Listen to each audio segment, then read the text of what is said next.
Pemirsa, polisi resmi menetapkan 4 orang tersangka kasus tantangan hafalan ayat suci Al-Quran berhadiah minuman keras. Pelaku dijerat dengan pasal 300 dan atau 301 KUHP berkaitan dengan tindak pidana terhadap agama, kepercayaan, dan kehidupan beragama. Apakah proses penegakan hukum ini sudah tepat dilakukan? Kami akan bahasnya bersama Ketua MUI Bidang Fatwa Asrorun Niam Soleh dan Asep Iwan Iriawan selaku pakar hukum pidana.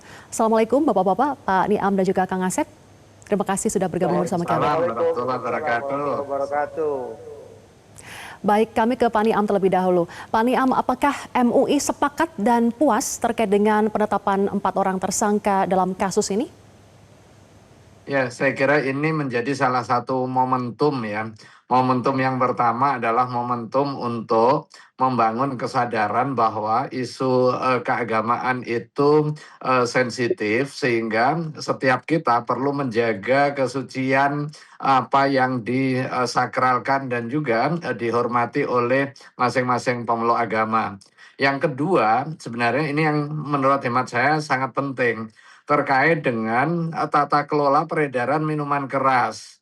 Di samping aspek hukum terkait dengan dugaan perendahan ayat suci Al-Quran dan juga simbol-simbol keagamaan, di situ ada masalah yang lain, yaitu masalah izin sponsorship kegiatan yang mengikut sertakan publik di ruang terbuka dengan sponsor minuman keras yang secara terbuka beredar di tengah masyarakat. Saya kira ini juga menjadi hal yang tak kalah penting untuk dijadikan evaluasi sekaligus juga pelajaran penting di dalam membangun regulasi yang tepat di dalam pencegahan peredaran minuman keras. Baik, saya ke Kang Asep. Kang Asep, dari 4 orang tersangka yang ditetapkan oleh pihak kepolisian, apakah Anda melihat ini sudah tepat untuk dilakukan, terutama pasal-pasal yang disangkakan? Ya, masalah kebencian, permusuhan, atau kekerasan terhadap suatu agama itu dulu diatur 156, 156A, sekarang 300 sama 305. Ketika 4 tersangka ditetapkan oleh penyidik ya yang menyangkut 300, 301 itu ada ya yang sifat penodaan terhadap agama ya. Jadi bagaimana yang bersangkutan melakukan perbuatan itu, dari perbuatannya itu kan nampak ya bahwa ketika orang memang betul ya, misalkan orang harus menghafal Al-Quran, wajib menghafal Al-Quran, wajib memahami Al-Quran. Tapi kan bukan dengan hadiah yang sifatnya dilarang oleh syariah. Syariah itu kan diantara tadi ya, masyir, garam, haram, riba, zalim. Nah, ketika itu ada haram, yaitu hadiahnya berupa minuman yang dilarang, yaitu yang memabukkan, itulah perbuatan menodai agama yang sifatnya yang diatur dalam orang Islam itu nggak boleh ketika orang menghafal Al-Quran, kemudian hadiahnya yang diharamkan. Jadi perbuatan itu nampak jelas gitu kan. Oke, baik. Saya kembali ke Pak Niam. Pak Niam, bagaimana menurut MUI melihat dari segi hukum agama terkait dengan ayat Al-Quran yang dibuat main-main, bahkan dianggap menista agama Islam? Seperti apa agama Islam memandang ini? Ya, yang pertama, Al-Quran itu kan kalamullah, wahyu Allah Subhanahu wa Ta'ala yang suci dan juga membacanya sebagai ibadah. Nah, sementara di dalam Al-Quran ada aturan-aturan, salah satu aturannya adalah penegasan hukum minuman keras adalah haram dan juga diharamkan, masuk kategori sesuatu yang kotor. Nah, bagaimana mungkin ayat Al-Quran yang merupakan kitab suci dan menjadi ibadah ketika membacanya dijadikan sebagai salah satu gimmick untuk memperoleh minuman keras, padahal minuman keras itu adalah sesuatu yang diharamkan oleh Al-Quran secara eksplisit. Tentu itu kontradiktif ya. Kemudian yang berikutnya, tindakan yang seperti itu terlepas dari sengaja atau tidak, spontan atau terencanakan, tetapi secara faktual ini sudah beredar di tengah masyarakat, sudah menjadi konsumsi publik, dan tempatnya pun juga di area publik. saya kira ini harus dilakukan langkah-langkah penegakan hukum dan juga langkah-langkah pencegahan agar termitigasi risiko permasalahan sosial yang lebih besar. Saya kira langkah kepolisian untuk secara cepat mengambil langkah hukum, saya kira ini sudah tepat. Tinggal siapa-siapa para pihak yang bisa dimintai pertanggungjawaban atas perbuatan tersebut. Saya sendiri melihat di situ ada unsur event organizer, di situ ada unsur produsen. Saya kira ini juga penting ya. Tetapi ketika ada orang yang membaca, bisa jadi dia masuk kategori korban bujuk rayu ya. Tetapi nanti tentu terkait dengan pengenaan pasal-pasalnya ahli hukum, aparat penegak hukum yang akan menentukan. Tetapi saya kira langkah cepat ini perlu diapresiasi. Tetapi jangan hanya sekedar angat-angat tai ayam, ini harus diselesaikan hingga akarnya. Biar tidak terulang kejadian serupa dan itu bersifat hilir. Sekarang bagaimana kita mengurai masalah hingga hulunya sehingga terwujud ketertiban sosial di tengah keragaman yang ada, tetapi tanpa harus menista dan juga merendahkan sesama. Baik, dari Pak Niam saya ke Kang Asep. Kang Asep, jika para pelaku ini mengaku tidak memahami bahwa tindakannya ini menghina agama, bahkan apakah ketidaktahuan ini bisa menjadi alasan pembenar atau pemaaf? Jangan dijawab dulu, nanti kita akan bahas usai jeda. Pemirsa jangan kemana-mana, tetaplah bersama kami di Top News. Pemirsa, terima kasih Anda masih bersama kami. Kita lanjutkan dengan dialog dengan Kang Asep dan juga Pak Niam. Saya ke Kang Asep, jika ini para pelaku mengaku tidak memahami bahwa tindakannya menghina agama, apakah ketidaktahuan ini bisa menjadi alasan pembenar atau pemaaf bagi para tersangka ini? Kang Asep. Ya, yang pertama, ajas hukum mengenal presumption juris de jure. Jadi setiap undang-undang diundangkan dianggap berlaku bagi siapapun. Tidak ada adagium tidak tahu, karena setelah diundangkan dianggap tahu itu hukum. Kedua, alasan pemaaf, alasan penghapus, alasan pengurang itu diatur di KUHP ya. Baik undang-undang KUHP lama maupun yang baru itu hampir sama. Artinya ketika orang tadi ya katakanlah disangkakan pasal 300 dan 301 yang sifatnya adalah menyiarkan depan, tadi kata kuncinya depan umum, depan halayak ramai, dan itu menodai salah satu agama, tadi menghafal Al-Quran dengan hadiah yang diharamkan, yaitu orang pas tahu, jangankan nggak ada undang-undangnya, misalkan nggak di undang-undang positif, orang pun tahu kalau menghafal Al-Quran itu ya pahalanya ya Pak Prof Niam lebih tahu, masa pahalanya yang diharamkan itu kan secara logika aja pasti udah masuk gitu kan. Artinya apa? Jadi ketika yang bersangkutan berkelit dan berkilah tidak tahu, itu yang tidak mungkin. Tapi hukum telah mengatur. Jadi kalau itu bersangkutan disangkakan pasal 300 dan 301, itu masuk barang itu. Dan itu harus proses. Dan ini kejadian tidak baru pertama kali. Dulu pun ketika KUHP yang lama, kita mengenal ada tokoh-tokoh, kemudian ya udah berapa kali kejadian ya, masalah penodaan agama itu kan bukan baru sekali dua kali ya, ketika orang menodai agama yang sifatnya permusuhan atau kebencian yang menimbulkan kegaduhan di masyarakat, bukan kali pertama kali ini. Dari dulu ya, dari mulai ucapan yang salah, dari mulai tindakan yang salah, sekarang dalam bentuk seperti perlombaan challenge itu kan, dan berhadiahnya hal yang diharamkan. Jadi ini sangat sekali perbuatannya tidak masuk akal. Artinya pasti di KUHP diatur. Makanya tinggal bagaimana menerapkan nanti apa 300 atau 301. Dan ancamannya cukup berat bagi yang bersangkutan gitu kan. Jadi dianggap tahu dan ini merupakan pengetahuan umum begitu ya, Pak Kang Asep. Saya ke Pak Niam. Pak Niam, berkaitan dengan kasus ini, apakah dari MUI sendiri ini sudah dipanggil menjadi saksi begitu? Apakah mungkin dipanggil menjadi saksi? Seperti apa perkembangannya? Ya, MUI sudah menerima surat dari aparat penegak hukum untuk dimintai keterangan ahli terkait dengan kasus ini. Kalau nggak salah itu tanggal 19 ya.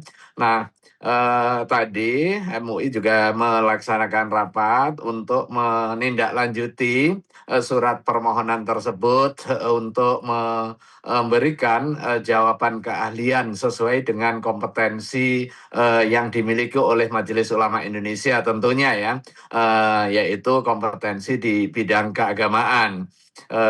Insya Allah ya dengan keahlian Majelis Ulama Indonesia, MUI akan menyampaikan keterangan ahlinya. Baik. Saya kembali ke Kang Asep. Kang Asep, ada 2 orang yang telah ditahan saat ini dan 2 lainnya ini belum ditahan. Apakah Anda melihat tindakan ini sudah tepat dilakukan oleh penegak hukum?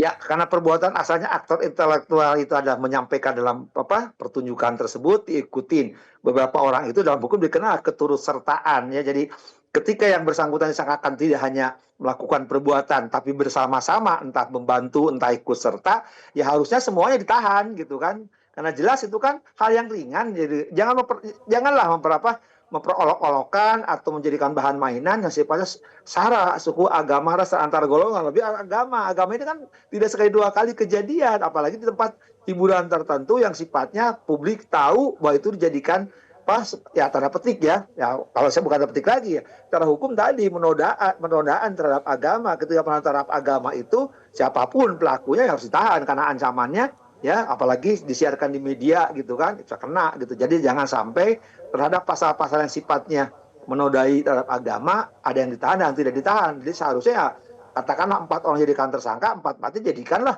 ya ditahan gitu. Jadi harus 4-4-nya yang ditahan ya, tidak boleh pilih kasih hanya 2 orang yang ditahan saja. Enggak. Oke, Kang Ya, Asep karena tidak sebelumnya mungkin perbuatan 2 orang itu tidak diikuti yang lain kan. Kalau yang lainnya mengikuti kan, sekedar bersama-sama dan turut serta. Di hukum diatur tadi kan, siapa aktornya, siapa yang membantu, siapa yang turut serta. Artinya ketika bersama-sama hukumannya sama kok. ya, dari pihak penyelenggara musik ini sudah meminta maaf dengan adanya kejadian ini dan polisi tidak menetapkan tersangka untuk penyelenggara musik. Apakah pertimbangan penegakan hukum ini atau penegak hukum ini menurut kacamata Anda ini sudah tepat, Kang Asep? Ya, permohonan maaf tidak menjadikan perbuatan hukum. Maaf itu nanti lebaran, itu baru memaafkan gitu kan. Tapi kalau perbuatan pidana ya tadi kata maaf bukan menghilangkan perbuatan pidana, apalagi mengurangi, itu soal lain. Tapi perbuatannya itu, nah sekarang tinggal dilihat apakah penyelenggara bisa dipertanggungjawabkan. Tapi yang jelas kan yang bawa acara pertama itu kan, yang mengucapkan itu. Nah sekarang apakah akan mencakup yang lain-lain? Nah, itu kewajiban penyidik ya untuk menyelidiki lebih lanjut bahwa ada keturutsertaan pihak lainnya. Nah, ketika pihak lainnya belum ditetapkan sebagai tersangka nyatakan minta maaf, berarti yang bersangkutan merasa bersalah dong. Kalau bersalah melakukan perbuatan, artinya ada keturutsertaan. Nah, tinggal nanti penyidik melihat apakah perbuatannya ada dari penyelenggara itu. Kan masalahnya kalau penyelenggara minta maaf tidak berbuat, ngapain minta maaf kalau tidak berbuat? Tapi kalau di situ acara tersebut nampak bahasa sepengetahuan penyelenggara, ya penyelenggara juga seret juga dong. Oke, dan harus diminta pertanggungjawabannya begitu ya Kang Asep. Baik, saya kembali ke Pak Niam. Pak Niam, apakah ada batasan dari kebebasan berekspresi maupun candaan ataupun dengan penistaan agama ini bisa dibedakan? Bagaimana menurut pandangan MUI? Ya, Islam hadir sebenarnya tidak membungkam kreativitas ya, tetapi kreativitas yang dengan batas-batas. Batasnya apa? Ya di situ ada norma agama, di situ ada aturan hukum, di situ ada etika dan juga kepantasan. Jangan sampai atas nama kreativitas kemudian kita menembus batas-batas itu, menembus batas etika, menembus batas agama dan juga batas ketentuan hukum. Nah, ketika kreativitas menembus batas etika, batas aturan hukum, ya akan berhadapan dengan hukum, akan berhadapan dengan sanksi sosial di tengah masyarakat, akan berhadapan dengan larangan-larangan keagamaan yang tentu di situ ada akibat yang ditimbulkan. Nah, ini juga menjadi pelajaran penting bagi kita semuanya. Jangan sampai kemudian kreativitas ini kemudian melanggar batas-batas yang akhirnya nanti merugikan kita sendiri. Nah, pelajaran yang kedua sebenarnya kalau tadi terkait dengan IO atau event organizer atau penyelenggara kegiatan, saya kira di samping soal kasus dugaan penodaan agama, juga kasus sponsorship minuman keras di dalam kegiatan yang bersifat publik.